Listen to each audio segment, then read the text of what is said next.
Screen और camera, ये सबको क्लियर है? आवाज़, स्क्रीन और कैमरा सबको क्लियर है? कोई किसी किस्म की नॉइज, डिस्टॉर्शन या कोई इशू तो नहीं है? काइंडली मुझे बता दें, फिर हम स्टार्ट करते हैं without wasting a single second.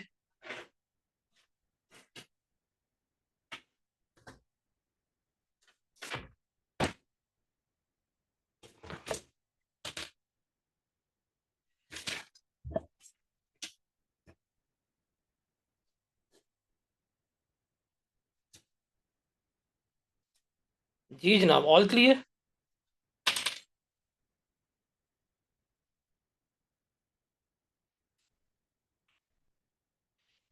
चलें जी। मेरा एक सवाल है आप लोगों से। आप में से कितने बच्चे ऐसे हैं जिनकी ये FR CR की पहली अटेम्प्ट है? How many of you are appearing in the first attempt of CR right now? और कितने बच्चे ऐसे हैं जिनकी मोर देन वन अटेम्प्ट है इन दैट पर्टिकुलर सब्जेक्ट? जरा मुझे बताइएगा।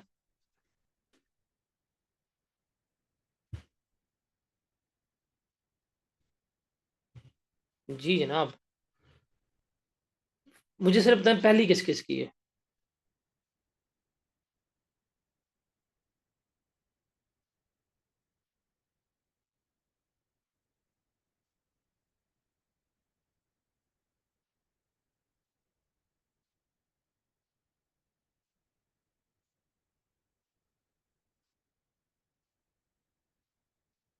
ठीक है। और multiple attempts?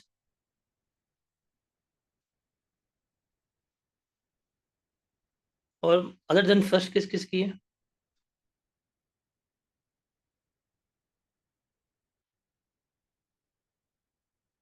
Second, second, second, second, second. तो इसका तो अच्छा रिजल्ट आया था। तो क्यों नहीं, कितने पे रहेगी आप लोगों को बताएंगे जरा?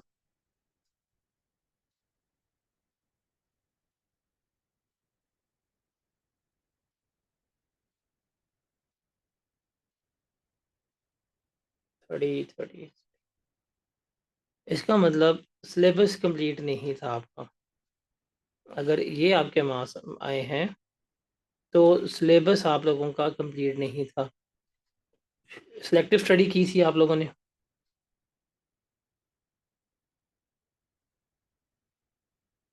नहीं, जिनका फेल है उनसे पूछ रहा हूँ। सिलेक्टिव स्टडी की थी आप लोगों ने?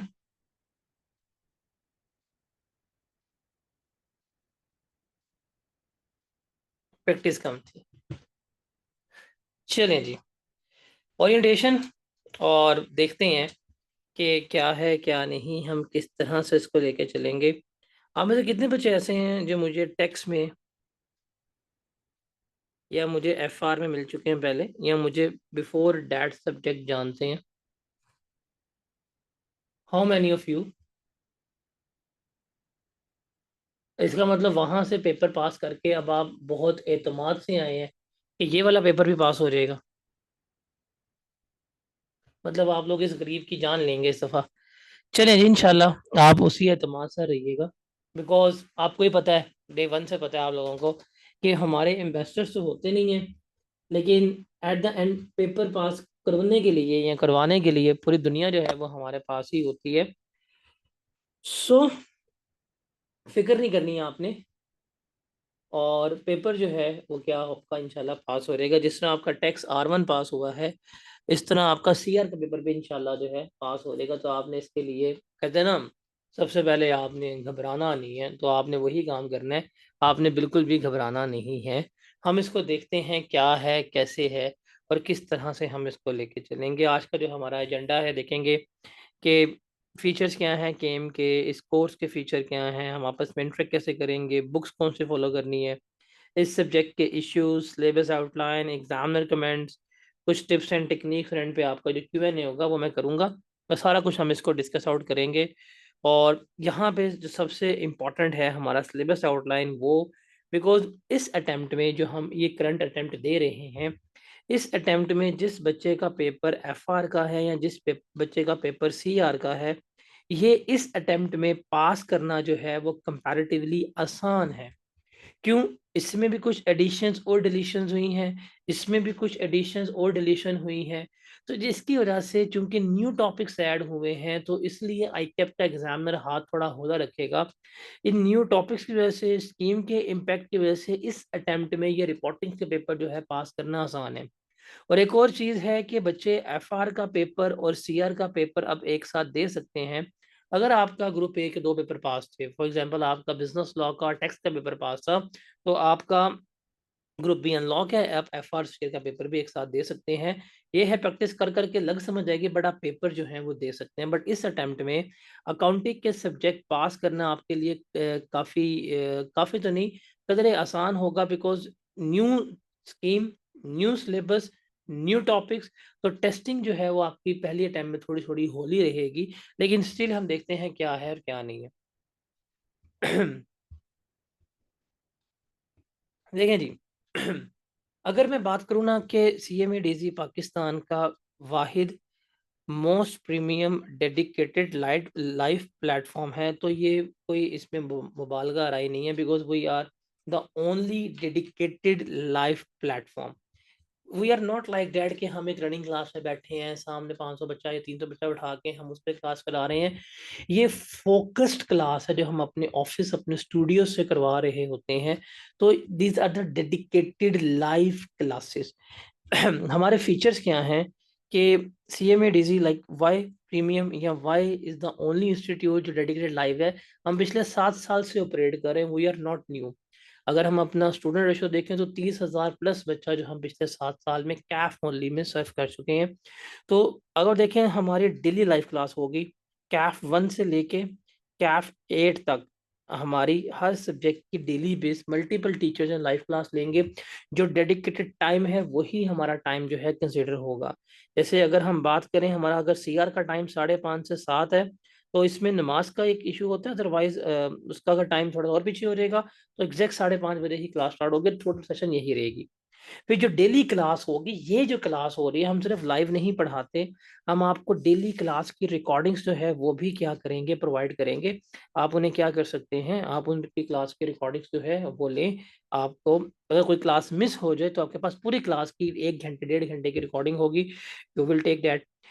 इसके अलावा हम सिर्फ लेक्चर्स नहीं लेंगे, हमारा अपने क्लास टेस्ट होंगे, हर टीचर के अपने क्लास टेस्ट होंगे। जैसे हम एक वीक डिसाइड कर लेंगे, most probably I will happy with the Monday, every Monday is the test day. इसमें आप क्या करेंगे, टेस्ट जो है वो दे रहे होंगे। उसके अलावा सबसे बड़ा फीचर जो हम CMA-DZ वाले आपको देते हैं, that is open mic discussion. आप जिस तरह कॉलेज में जाते हैं, आप इन कैंपस क्लासेस में जाते हैं, आप वहाँ पे जाते ही इसलिए हैं कि जी हम क्लास में बैठेंगे, क्लास का एक इन्वायरमेंट होगा, माहौल होगा, हम टीचर से सवाल कर रहे होंगे सर, वो हम अपॉर्चुनिटी आपको प्रोवाइड करते हैं। हम कहते हैं भाई बैठो, तुम बैठे हुए इस वक्त तुम्हारे पास माइक का ऑप्शन है, तुम क्लिक करो, तुमसे जो सवाल मुझसे करना है करो, हम फेज 1 वर्बल डिस्कस करेंगे, वन ऑन वन डिस्कशन हो रही होगी। तो सेम वही चीज़ है। वी आर नॉट लाइक कि हम आपको एक पोर्टल दे दें और आप पोर्टल लेके बैठ गए हैं, उस पर 1.5 घंटे की क्लास है, आप क्लास ले रहे हैं और सवाल आता है, मोबाइल पकड़ते हैं आप, उसमें जो है फिर सवाल टाइप करते हैं, टीचर फ्री होता है। तो वो क्लासेस नहीं होती, वो क्लासेस नहीं है, वो पोर्टल है बेसिकली। और उसमें आप लेक्चर नहीं, आप उसमें सॉर्ट ऑफ एक सीजन देख रहे हैं। लेकिन यहाँ पे टू वे कम्युनिकेशन है। आप लाइव आएंगे, आपको क्लास का मजा आएगा कि भाई मैं क्लास में बैठा हूँ, 1.5 घंटे की एक्टिविटी ले रहे हैं। उसके अलावा आपके पास व्हाट्सएप ग्रुप होगा, जो मैं उसको अभी एडमिन मोड से रिमूव भी करना है। आपके पास LMS की सपोर्ट होगी, और बहुत से फीचर्स जो है वो हम क्या कर रहे होंगे, आपको ऑफर कर रहे होंगे। तो ये सारा कुछ जो है वो हमारे CMA-DZ के फीचर्स हैं, जिसको हम क्या कहते हैं, जिसको हम कंसिडर कर रहे होते हैं। तो sir these are the feature जो हम समझते हैं by the passage of time. हमने इस चीज़ को आइडेंटिफाई किया कि अगर हम पेपर पास करना चाहते हैं तो बच्चे को क्या चाहिए जो ऑप्टिमम सोल्यूशन हो उसका पेपर पास हो सकता है। तो ये तमाम चीज़ें हैं जो हम बहुत ही इकोनॉमिकल वे में, बहुत ही इकोनॉमिकल प्राइस में क्या कर रहे होते हैं, चार्ज कर रहे होते हैं, ताकि ना बच्चे की जेब पे भारी पड़े, उसके लिए तालीम भी आसान रहे, उसका पेपर जो है पास हो जाए। इवन हमारा इस वक्त एक बहुत ही रेवोल्यूशनाइज मॉडल है जिसमें हम कहते हैं कि आप CMA-DZ के ऊपर 3,000 पर मंथ पे करें और अपनी मर्जी के अप टू 4 सब्जेक्ट्स जो हैं वो पढ़ते रहें, हमें कोई मसला नहीं, जब तक चलेंगी क्लासेज। आप 3,000 पर मंथ पे करें, आप 2 सब्जेक्ट पढ़ना चाहते हैं, आप 3 पढ़ना चाहते हैं, आप 4 पढ़ना चाहते हैं, आप पढ़ लें। हमने इसको इतना इकोनॉमिकल कर दिया है कि अगर आप कंपेयर करें ना एक नाइन्थ क्लास के ट्यूशन से या टेंथ क्लास के ट्यूशन से, हमने बिल्कुल उसके पैरेलल लाइन खड़ा कर दिया कि तालीम जो है वो आपकी जेब पे भारी ना पड़े और आप इसे क्या कर सकें, आप इसे कंटिन्यू जो है वो कर सकें। है मैंने केम की मार्केटिंग कर दी है, अब इंतजामिया बेचेगी, मैं इनसे पैसे लूंगा। एनीवेज, अब हम आते हैं अपने कोर्सेज के ऊपर कि why C R with me. एक इम्पॉर्टेंट सवाल है और एक बहुत अहम सवाल है। इम्पॉर्टेंट तरीन सवाल जो है वो यही है कि why C R from F R K. क्योंकि आप अगर मार्केट में जाएंगे, अब मार्केट में सवाल करेंगे, वो तो आपको पता है। अब यू गॉट मल्टीपल टीचर्स जो एक्सपर्ट भी हैं, जिनका तजर्बा मेरी उम्र से ज़्यादा भी है, तो वाई मी। इसके एक सिंपल सा जवाब है, आप लोग मुझसे प्रीवियस सब्जेक्ट्स पढ़ चुके हुए हैं, जिसमें टैक्स है, जिसमें एफ आर है, जिसमें पी आर सी है। You know me very well. और आप मेरे पास आए हैं, आप कुछ ना कुछ सोच समझ के ही आए होंगे। आप जिस एतमाद और जिस यकीन से आए हैं, उसको इंशाल्लाह फुलफिल करना और आपका पेपर पास करवाना जो है वो मेरा काम है। हम पढ़ें कैसे? आपको नोट्स मिलेंगे टॉपिक्स के, हर क्वेश्चन हर लॉजिक जो है वो हम एक्सप्लेन करेंगे। आई कैप का स्टडी टेक्स, आई कैप एग्जाम्पल, आई कैप के पास पेपर, इवन एसीसी के कुछ सवाल जो है वो भी हम करेंगे अदर देन आई कैप, ताकि आपका स्कोप जो है थोड़ा ब्रॉड हो, आप चीज़ों को परखें कि इस तरह से भी टेस्टिंग हो सकती है। हर चैप्टर की समरीज में आपको मिलेंगी, स्टैंडर्ड्स मिलेंगे, जर्नल्स के फॉर्मेट्स, नोट्स के फॉर्मेट, फाइनेंशियल स्टेटमेंट्स कैसे बनानी है उनके फॉर्मेट जो है हम वो देखेंगे। अब हर चीज़ जो है वो घर बैठे मुझसे डिस्कस कर सकते हैं। आपके पास व्हाट्सएप ग्रुप की सपोर्ट होगी, आप वहाँ पे पूछ सकते हैं, आप मुझे डायरेक्ट मैसेज कर सकते हैं, वहाँ पे हम कर लेंगे। हम तमाम लेक्चर्स जो हैं वो वन नोट के ऊपर करेंगे या हम ई बोर्ड के ऊपर कर रहे होंगे। आपके पास वीकली टेस्ट सेशन की सपोर्ट ही भी होगी, या you can say that every Monday is your test day. तो आपको पता है कि भाई हर मंडे को हमने पिछले 6 दिनों में जो पढ़ा है वो हमने टेस्ट करना है। तो जब सारा कुछ आपको मिल रहा होगा, तो I will give my best कि जिस तरह आप लोगों का मैंने टैक्स पास करवाया, जिस तरह मैंने आप लोगों का एफ आर पास करवाया, इस दफ़ा मैं आप लोगों का सी आर जो है वो भी पास कराऊँ। तो मुझे आपकी भी सपोर्ट चाहिए होगी, आप भी मुझे सपोर्ट कीजिएगा। बिकॉज सबसे बड़ी जो मेरी मार्केटिंग है, ये सबसे बड़े जो मेरे इन्वेस्टर्स हैं वो आप लोग हैं। अगर आप लोगों ने मेरे टेक्स्ट पढ़ के पास किया है तो आप दुनिया को रिकमेंड करते हैं, अगर आप लोगों ने मेरे से पढ़ के एफ आर पास किया दुनिया को रिकमेंड करते हैं, तो आप लोगों को ही मैंने सी आर पास करवाना है। मेरी तो ख्वाहिश है कोई आप में से इतना जज्बाती बंदा हो जो मेरे साथ साथ एफर्ट करे, मैं उसके साथ साथ एफर्ट करूँ, और आप में से किसी बच्चे का गोल्ड मेडल आ जाए तो मेरी ज़िंदगी का मकसद जो है वो पूरा हो जाएगा। तो मैं इस दफ़ा उतनी एफर्ट करूंगा जितनी आपको रिक्वायर्ड है आपका पेपर पास करवाने के लिए। बट आपने भी क्या करना है, आपने भी उतनी ही एफर्ट करनी है, आपने भी उतना ही कंसिस्टेंट रहना है, तो आपका पेपर जो है वो क्या हो सके, पास हो सके। अच्छा, जब हम बात करते हैं पेपर पास करने की, तो याद रखिएगा क्लासेस का स्केड्यूल क्या होगा। साफ और सीधी बात है, क्लास जो है वो आपकी 6 डेज इन अ वीक होगी, that is Monday to Saturday. Time fix रहेगा। सैटरडे का टाइम जो है वो चेंज हो सकता है, बिकॉज सैटरडे को अगर मैं फ्री हुआ, अगर सैटरडे में मेरी कोई और मसरूफियत ना हुई, तो I go in the morning, otherwise Saturday का टाइम भी हमारा ये रहेगा। क्लासेस हमारी 6 डेज इन अ वीक है, ये चीज़ जो है आपने याद रखनी है, ये चीज़ आपने याद रखनी है। इसके रीज़न भी ये 6 डेज इन वीक का, बिकॉज मेरा दिसंबर का पहला वीक जो है वो मैंने ऑफ करना है। आपको पता है कि अगर एक बंदा सीए में होता है और फाइनल में होता है, तो दिसंबर का पहला वीक उसको फाइनल अटेम्प्ट का होता है, तो मैं वहाँ बिजी हूँगा। अगर क्वालिफाई हो गया तो आपको चलने का पता, अगर ना हुआ तो यही शक्ल लेके आपके पास आ जाऊँगा। इसके अलावा फिर मैंने दिसंबर में गालिबन 23 तारीख से लेके 26 तारीख तक भी ज़रा ऑफ करना है, 3-4 मेरी ऑफ यहाँ पे हो जानी है कुछ फैमिली कमिटमेंट्स की वजह से। तो ऑलमोस्ट मेरी दिसंबर में आप कह सकते हैं 9 से 10 ऑफ जो हैं वो कमिटेड है। तो इसके लिए फिर मैंने क्लासेस जो हैं वो 6 डेज इन अ वीक करनी है। इवन मैं इन दिनों में अगर लाइव क्लास नहीं भी ले पाऊँगा, तो आई विल मेक श्योर कि मैं रात को बैठ के इनकी उन रिस्पेक्टिव डेज में रिकॉर्डिंग्स करके आपको दे के जाऊँ, ताकि आपका टाइम जो है वो बिल्कुल भी वेस्ट ना हो। और आपकी तैयारी जो है वो बड़ी बेहतर तरीके से हो जाए। तो इस ये रीज़न है जो मैं आपको डे 1 पे बता रहा हूँ कि यार ये मेरी कुछ मसरूफियात के दिन हैं, ये आपको पता है किसकी वजह से, और ये मेरी कुछ पर्सनल कमिटमेंट्स की वजह से है जिस पे मैं नहीं अवेलेबल हूँगा। बट मैं अवेलेबल नहीं हूँगा, लेकिन आपका कंटेंट हो गया वो मैं मेक श्योर करूँगा वो 100% अवेलेबल हो, ताकि आपका कोई हर्ज ना हो। ये मैं आपको लाजमी करके दे के जाऊँगा। तो दैट इज़ द रीज़न हम क्लासेस जो हैं वो 6 डेज इन अ वीक लेके चल रहे होंगे। और एज़ पर द कमिटमेंट 10 फरवरी जो है मैंने आपको हर हालत में सिलेबस आपका वाइंड अप करके देना ही देना है 10 फरवरी पे। उससे ऊपर हम एक दिन भी नहीं जाएंगे। तो 10 फरवरी इज़ द डे जहाँ पे आपका सिलेबस जो है वो हमने क्या करना है, 100% वाइंड अप करना। Got it?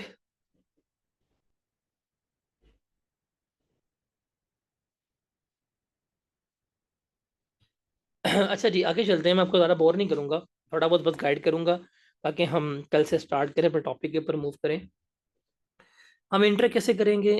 Through out the session हमारी क्लासेस जो हैं वो जूम के ऊपर होंगी। अभी भी हम जूम के ऊपर हैं। जूम का एक मकसद यही है कि इसमें टू वे इंटरेक्शन होती है। आप अपना माइक ऑन करके मुझसे सवाल पूछ सकते हैं और मैं आपको माइक ऑन करके सवाल पूछें, मैं आपको सारे रिस्पॉन्ड जो हैं वो देता रहूँगा कि यार इसको इस तरह कर लो, इसको इस तरह कर लो। हम टू वे कम्युनिकेशन कर सकते हैं। इवन इसके अलावा आपके पास ये ग्रुप की सपोर्ट होगी, आप इस ग्रुप में ऐड होंगे, आप इस ग्रुप में भी क्या कर सकते हैं, मैसेज कर सकते हैं, आई विल बी देयर, मैं आपको वहाँ पर रिस्पॉन्ड करता रहूँगा। तो हम इस तरह से क्या करेंगे, आपस में इंटरेक्ट जो है वो कर रहे होंगे। देखें जी, सबसे इम्पोर्टेंट है बुक्स कौन सी फॉलो करनी है। अगर आप देखेंगे ना तो आप कहेंगे सर मार्केट में तो बुक ए भी है, बुक बी भी है, बुक सी भी है। मैं आपको ना बहुत ही लाइक जिम्मेदारी से कहता हूँ, ये जितनी भी अकाउंटिंग की बुक्स हैं they are all by this. आप कभी भी किसी बुक को पकड़े कंपेयर करेंगे तो वो आई कैप की बुक से, और आई कैप की बुक यार अकाउंटिंग की, जिसमें मैं आपको खास तौर पे कहूँ एफ आर हो गया, सी आर हो गया, यार ये बेस्ट बुक है। उसने प्योर स्टैंडर्ड्स को पकड़ा है, स्टैंडर्ड्स को फॉलो किया है। उसने हर एक कंसेप्ट को उसमें बड़ा अच्छा प्लेस किया है। कंसेप्ट को, सब कंसेप्ट को, हर सब कंसेप्ट की उसने एग्जाम्पल्स, मल्टीपल एग्जाम्पल्स उसने दी हैं। प्रैक्टिस क्वेश्चंस उसने दिए हैं, पास पेपर दिए, तो बड़ी अच्छी है।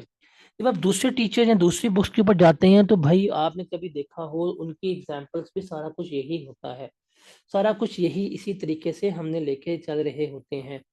लेकिन फर्क क्या होता है, उनका सीक्वेंसेस टीचर के लेक्चर नोट्स के मुताबिक होता है। आई कैप का सीक्वेंस जरा उसने बनाया होगा तो हम अपना सीक्वेंस फॉलो करेंगे, लेकिन बुक जो है वो हम कॉर्पोरेट रिपोर्टिंग की आई कैप की ही फॉलो करेंगे। बुक किसकी फॉलो करेंगे? आई कैप की फॉलो करेंगे। कंप्रिहेंसिव है, कंप्लीट पैकेज है, बिलीव में इसके अलावा आपको कुछ करने की ज़रूरत ही नहीं है। हर एक क्वेश्चन, हर एक प्रैक्टिस, सब कुछ इसमें उसने आपको दिया हुआ है, तो हमने यही करना है। अपार्ट फ्रॉम द बुक हम जो होंगे पास्ट पेपर्स एडिशनल हम उसको भी देखेंगे। और प्रैक्टिस के लिए will go with the F7 Kaplan kit के ऊपर जाएंगे। वहाँ पे हम सवाल करेंगे, जैसे कंसोलिडेशन के कुछ बेसिक सवाल हैं जो स्टैंडर्ड हमसे रिलेट कर रहे होंगे, हम उनके कुछ क्वेश्चंस जो है वो क्या करेंगे, वो हम यहाँ पे लेके चल रहे होंगे। तो डेट इज द वे जिसमें हम क्या करेंगे, इसको डील करेंगे, हम इसको लेकर चल रहे होंगे। तो ये बुक्स हैं, ये भी मैं आपसे पीडीएफ में शेयर कर दूंगा, ये भी मैं शेयर कर दूंगा, क्योंकि मैंने आपको मोस्टली वन नोट पे लेके चलना है, मैंने वहां पे बनाना है सारा कुछ, मैंने आपको वहां पे बताना है कि यार इस तरह से है, ये है या ये है। तो if it is possible for you, take the print out. आप मेरे कहने के ऊपर आप आईकेप की बुक से पढ़ के तो देखें, आपका पेपर पास हो जाएगा। आपने अगर मेरे से पढ़ के R1 पास किया तो मैंने देखा होगा कि मैंने R1 पूरी आपको आईकेप की बुक से ही करवाई थी, और आपको आई कैप का पेपर भी उसी में से आया, आपको कोई एक एडिशनल चीज़ नहीं मिली। तो आई कैप की किताब जो रिपोर्टिंग्स की हैं वो बहुत बेहतरीन किताबें जो हैं वो लिखी गई हैं। तो उसके साथ जहाँ पे एडिशनल सपोर्ट हुई नोट्स की वो मैं आपको प्रोवाइड करता रहूँगा। But we will go for the I cap books, ये चीज़ आपने याद रखनी है। Got it? अब ज़रा हम आते हैं कि हमारा सिलेबस क्या है, सिलेबस की आउटलाइंस क्या हैं, सिलेबस में चेंजेस क्या हैं, उसको ज़रा हम यहाँ पे इनकॉर्पोरेट करते हैं। सर, हमने सीआर के सिलेबस को 3 ग्रेड्स में डिवाइड किया है, ग्रेड ए, ग्रेड बी और ग्रेड सी। आप लोगों के लिए ना, जो बच्चे, वो तमाम बच्चे जो एफआर पढ़ के सीआर में आए हैं, या वो तमाम बच्चे एफआर और सीआर जिन्होंने एफआर पुराना पढ़ा था और सीआर साथ दे रहे हैं, इनके लिए सीआर का पेपर जो है वो इस अटेम्प्ट में पास करना इज वेरी मच इजियर। इनके लिए इज वेरी मच इजियर। क्यों? सर, माजी में आपको याद होगा, आप एक ज़माने में आपने ईपीएस पढ़ा था, एक ज़माने में आपने रेशो पढ़ा था। ये दो टॉपिक्स पढ़ के आए थे आप। ये दो टॉपिक्स जो उस वक्त एफआर में थे, वहां से निकाल के अब सीआर में कर दिए गए हैं। तो इसका मतलब आप ये दो टॉपिक्स दोबारा पढ़ेंगे, और ये दोनों टॉपिक ही आपके लिए यहाँ पे लॉन्ग क्वेश्चंस में इनकॉर्पोरेट होंगे। तो इसका मतलब आपके लिए तो ये बचत हो गई। फिर हमारे पास कुछ कॉर्पोरेट रिपोर्टिंग में टॉपिक्स थे, जिसमें एक स्टैंडर्ड था हमारे पास IAS 38 विद वेबसाइट कॉस्ट। उसके अलावा हमारे पास एक स्टैंडर्ड था IAS 41 एग्रीकल्चर। उसके बाद हमारे पास एक चैप्टर था फाइनल अकाउंट्स का। ये तीन चैप्टर जो हैं, ये इसने जो सीआर में माजी में होते थे, ये अब कहाँ चले गए हैं? एफआर में चले गए हैं। तो अब देखिए ना, मैं आपको आज बताऊं तो आज के दिन याद रखिएगा कि सीआर का सिलेबस भी छोटा हो गया है, और आप लोगों के लिए इस सिलेबस को क्रैक करना अब आसान भी हो गया है। बिकॉज अब आपके लिए इतनी मुश्किल नहीं है। इसमें जैसे ना फजूल फजूल टॉपिक, वो सिंगल एंट्री, ये वो खत्म कर दी है। यहाँ पे आपने याद रखना है कि आप प्रॉपर कॉरपोरेट रिपोर्टिंग ही पढ़ रहे हैं। आप प्रॉपर कंपनी के अकाउंट्स जो हैं, कंप्लायंसेस के रूल्स जो हैं, सारा कुछ पढ़े हैं। तो there is no nonsense in that syllabus. तो बड़ा खूबसूरत सिलेबस है। इस अटेम्प्ट में सीआर का पेपर पास करना ज्यादा आसान है, बिकॉज आप जो एफआर में टॉपिक पढ़ के आए थे, वो आपको यहाँ मिल रहे हैं। जो जमाने में यहाँ होते थे वो निकाल दिए गए हैं। सिलेबस थोड़ा सा खूबसूरत बना दिया गया है, तो आसान है। अब देखें, ग्रिड है financial statements and their analysis. इसकी वेटेज जो है 30 से 40 नंबर की है। एनालिसिस ही बता रहा है कि यहाँ पे उसने हमें रेशो जो है वो गिवन की होगी। फिर accounting for essential financial transaction, ethics and sustainability. Sir, 25 से 35 नंबर का है, और ये सबसे इजी ग्रेड आपको मिलेगा। मैं आपको पहले बता देता हूँ।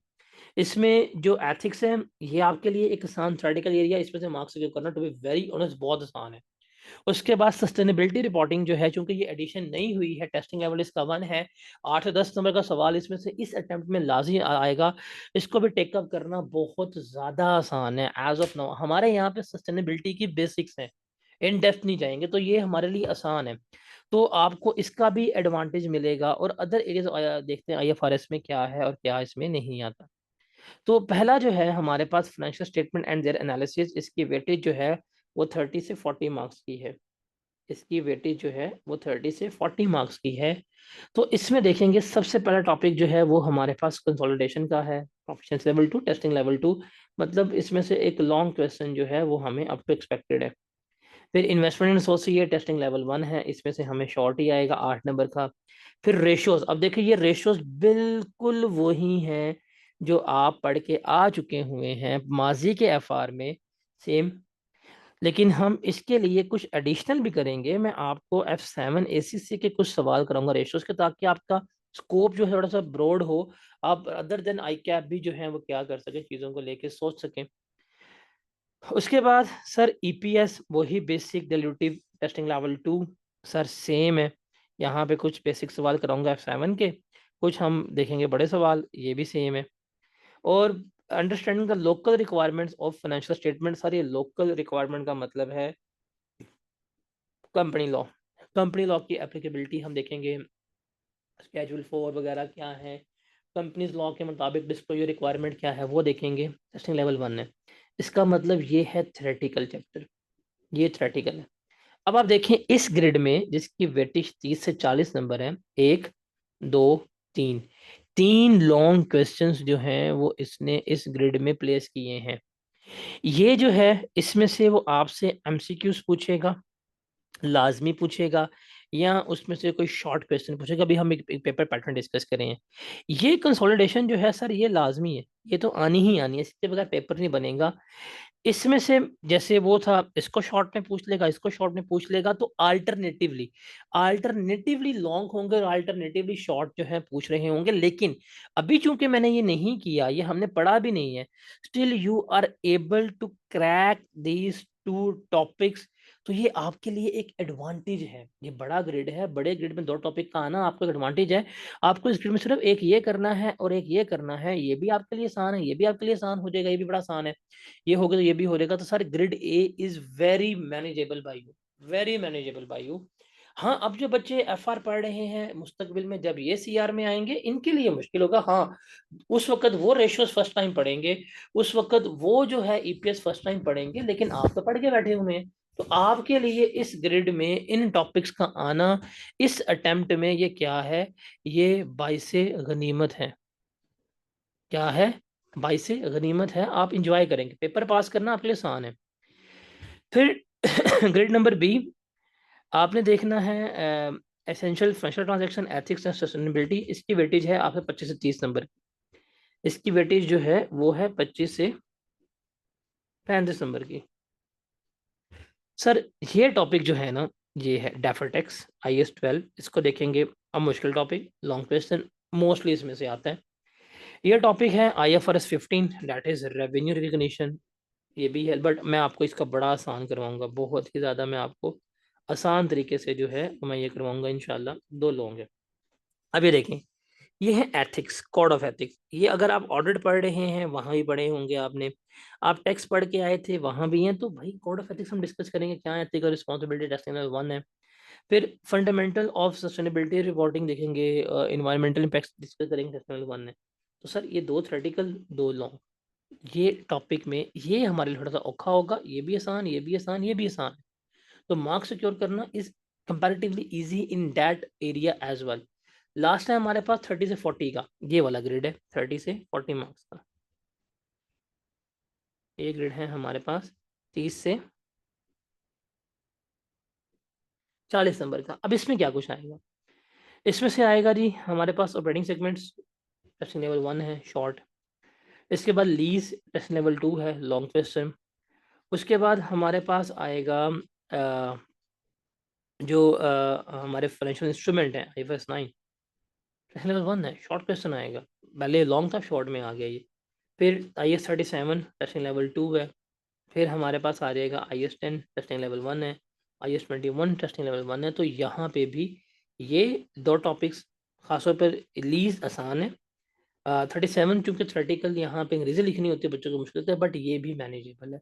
तो अगर आप देखें, आप लोगों के लिए ये बेनिफिट है सिलेबस का, स्कीम का चेंज होने का, कि अब बच्चों के लिए लाइक आपको लिए आप लोगों के लिए सीआर का पेपर इस अटेम्प्ट में बहुत बेनिफिशियल है। बिकॉज सीआर का पेपर वो बच्चा दे रहा है जो एफआर पढ़ के आया है या पहले उसने एफआर पढ़ी है। तो उसको एडवांटेज कहाँ कहाँ मिलेगा, उसको एडवांटेज मिलेगा ईपीएस में,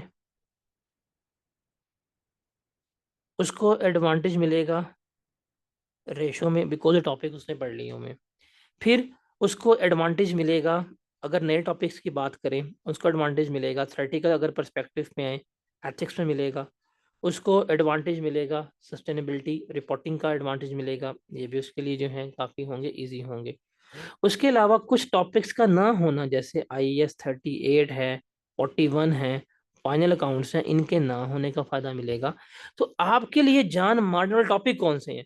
आपके लिए जान मारने वाला टॉपिक है कंसोलिडेशन, सर ये आपको फिंगर टिप्स पे कराऊंगा। आपके लिए जान मारने वाला टॉपिक है टैक्सेस, इसके ऊपर हम काफ़ी प्रैक्टिस करेंगे, आपको टैक्स पास कराए ये भी पास कराऊंगा। हमारे लिए जान मारने वाला टॉपिक जो है वो क्या है, लीज है। हम जान मारेंगे किसके ऊपर, IFRS 15 के ऊपर मारेंगे। हम मारेंगे IS 37। सर अगर आप देखें तो मैं सम अप करूं तो ये 5 टॉपिक्स हैं, जो 5 लॉन्ग टॉपिक्स हैं, ये अगर हम कर जाएं। आप देखें जी 21 इजी है, बेबी टॉपिक है, निकाल लेंगे। 10 बेबी टॉपिक है, निकाल लेंगे। फाइनेंशियल इंस्ट्रूमेंट्स बेबी टॉपिक है, निकाल लेंगे। लेकिन ये 5 लॉन्ग टॉपिक है, हमें एफर्ट्स करनी पड़ेंगी। इसकी तो श्योरिटी मेरी है, इसकी श्योरिटी मेरी है, हर चीज़ की श्योरिटी मेरी है। बट एज ऑफ नाउ इसको पास करना आप लोगों के लिए इस नए टॉपिक का एडवांटेज तो थेरेटिकली, और इस तरह से आप क्या करेंगे, पेपर को आप निकाल देंगे। तो ये गोल्डन चांस है कि आपके लिए, कह सकते हैं गोल्डन अटेम्प्ट साबित हो सकती है कॉर्पोरेट रिपोर्टिंग को पास करने के लिए। तो मेक श्योर आप लोगों ने मेक श्योर करना है कि कॉर्पोरेट रिपोर्टिंग का पेपर स्प्रिंग 2026 में लाजमी दें, लाजमी दें, लाजमी दें। पेपर निकलेगा, अगर आप एलिजिबल हैं इस एग्जाम के लिए, you have to give that paper. Paper आप लोगों ने ये निकालना है। सिलेबस की बात करें तो सर, चैप्टर्स हमारे पास ये आ रहे हैं, 13 चैप्टर्स हैं, इजी हैं, निकल जाएंगे। आप लोगों को ये भी आता है, ये भी आता है, ये इजी है। रेगुलेटरी फ्रेमवर्क भी इजी है हमारे लिए, यहाँ पे हम कंपनी अकाउंट्स पढ़ेंगे। तो इजी टॉपिक है, हम इसको क्या करेंगे, निकाल लेंगे। मैं ज़रा आता हूँ आपके सामने, इसका मॉडल पेपर डिस्कस करता हूँ कि यार ये मॉडल पेपर है क्या।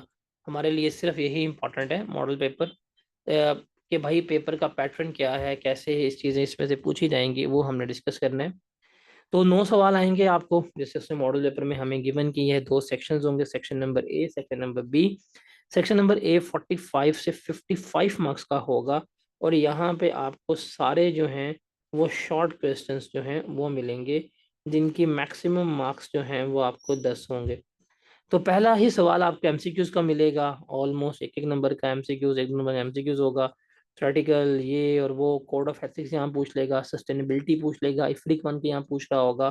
तो गालिबन 1 2 3 4 5 6 7 8 9 10, तो आप कह सकते हैं आपको 10 मार्क्स जो हैं वो किसके आएंगे, वो आपको एमसीक्यूज के आएंगे। ये चीज़ आपने याद रखनी, 10 नंबर आपको किसके आएंगे, एमसीक्यूज के आएंगे। उसके बाद आपको एक चीज़ आ जाएगा, 7 नंबर का क्वेश्चन आ गया, डेट इज़ आपको इसमें से मिला है इन्वेस्टमेंट का। उसके बाद आपको क्वेश्चन नंबर 3 मिल गया, 8 नंबर का, ये भी शॉर्ट है। उसके बाद ईपीएस का सवाल, अच्छा ईपीएस लॉन्ग में भी आ सकते हैं बिकॉज उसका टेस्टिंग लेवल 2 है। उसके बाद है जी आपके पास डेफर टैक्स का सवाल है, ये भी लॉन्ग में भी आता था, शॉर्ट भी। अच्छा, टेस्टिंग लेवल 2 का मतलब है मैक्सिमम इतना, उसमें शॉर्ट भी पूछ सकता है वो। उसके बाद उसने फाइनेंशियल स्टेटमेंट का पूछा हुआ है, ठीक है। तो आपको 6 करीब सवाल आएंगे, और 6 सवाल जो हैं, इन 6 सवालों में से एक आपका एमसीक्यूज बेस्ड क्वेश्चन होगा, और 5 आपके other than MCQs based question होंगे, जिसके मैक्सिमम नंबर जो हैं आपको 10 मिलेंगे। तो गालिबन आप कह सकते हैं 45 से 50 नंबर आप यहाँ पे दे रहे हैं। उसके बाद आप सेक्शन नंबर 2 पे आएंगे, ये भी 45 से 55 नंबर का होगा। इसमें आपको मिलेंगे सारे लॉन्ग क्वेश्चन।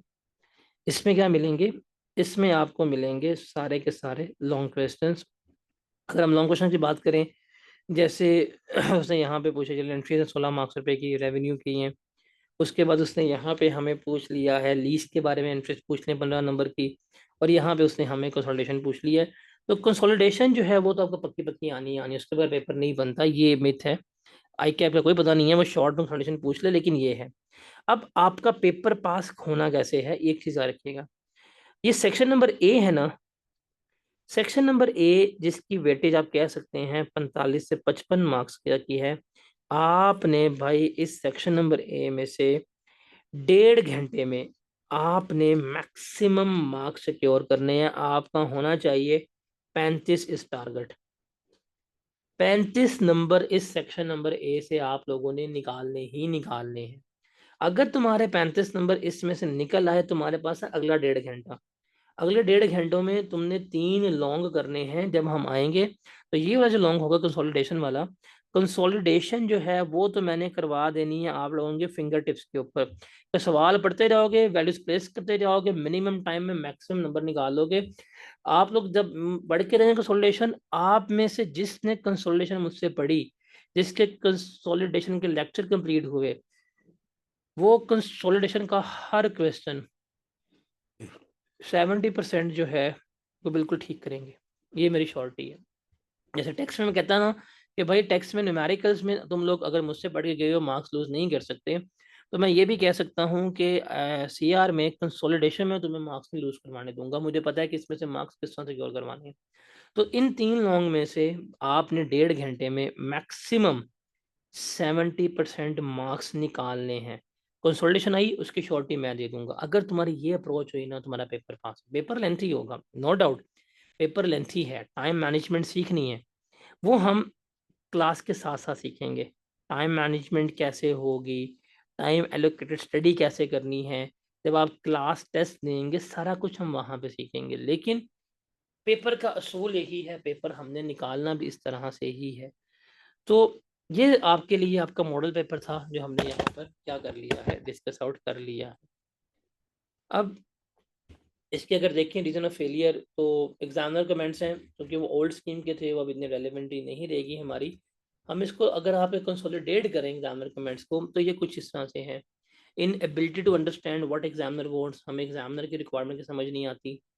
हमें टॉपिक के इशू हैं, एप्लीकेशन बेस के क्या हैं, हमें रिक्वायरमेंट पेपर की समझ नहीं आती।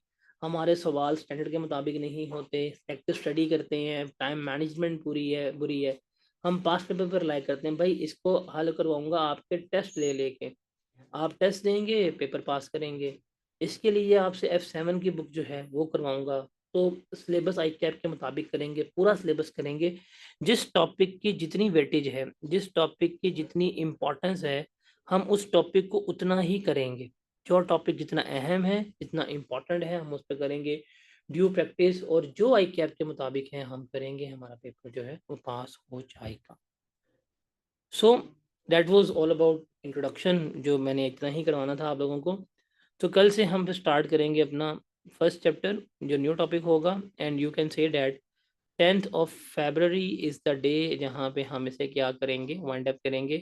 टाइम हमारा 5:30 है। आज मगरिब की अजान 5:20 पे हुई थी, तो वो और पीछे हो जाएगी, तो फिर अजान वाला इम्पैक्ट भी ख़त्म हो जाएगा।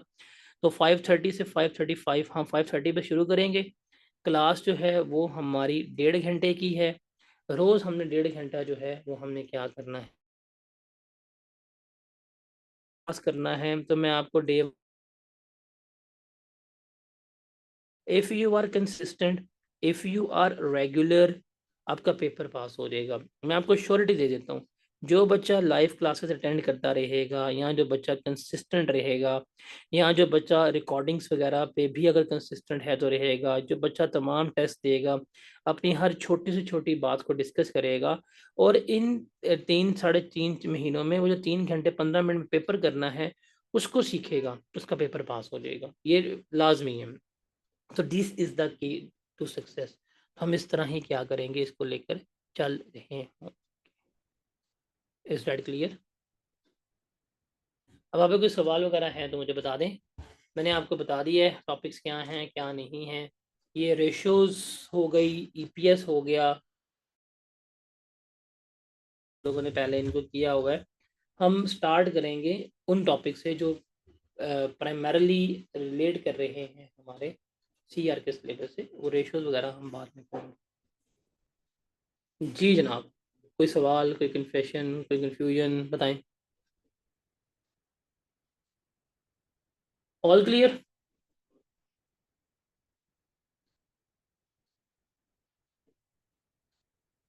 बैच किससे मर्ज करना है मुझे बताएं।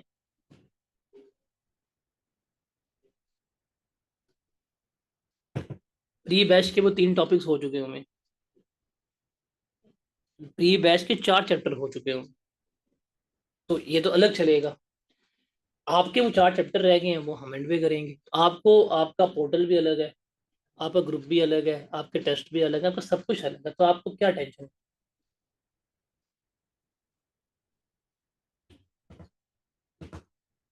ये लाइफ फ्री है।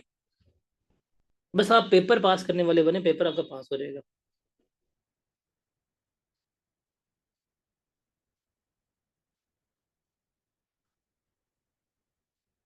आई वुड रिकमेंड कि आप आई कैप का स्टडी टेक्स्ट का प्रिंट आउट लें, इंशाल्लाह पास हो जाएगा।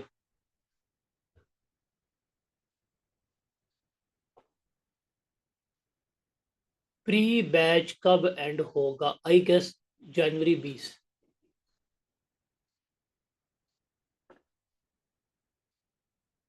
ये टेस्टिंग सेपरेट नहीं है, टेस्टिंग सिर्फ क्लास है। आप लाइव क्लास फ्री ले सकते हैं, उसके अलावा कोई चीज़ फ्री नहीं है। टेस्ट नहीं मिलेंगे, रिकॉर्डिंग अगर आपकी यही हो गई तो वो भी नहीं होगी। ठीक है जी।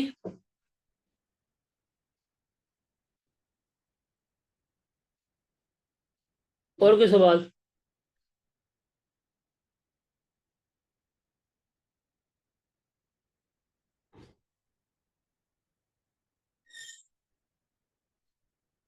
ठीक है जी, मिलते हैं कल अपने नए टॉपिक के साथ।